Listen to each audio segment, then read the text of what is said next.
เปลี่ยนจุดนี้ที่สิบห้าคันยังเบ้งจุดนี้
บัดนี้เจ้าไป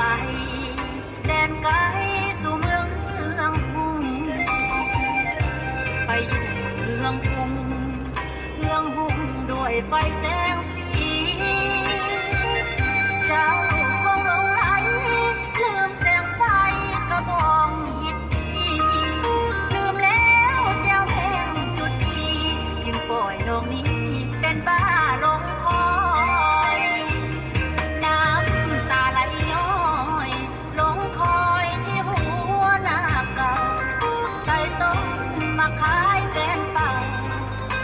มีเจ้าสุดเศร้าเงาหงอยยินเสียงลมแดดพัดไปแบกกองมาแต่ดอยได้ฟังแล้วใจอินอ้อยล่องลอยหายบอกหาไปโศกเหตุการณ์ตั้งนานเป็นยังบ่ตายมุ่งหอดข่าวจากเจ้าสิอยู่จังได้ถ้าไปได้ดีน้องนี้สุดที่ซึ้งใจหากเป็นของไว้อายจงกลับไปบ้านหน้ายังคอย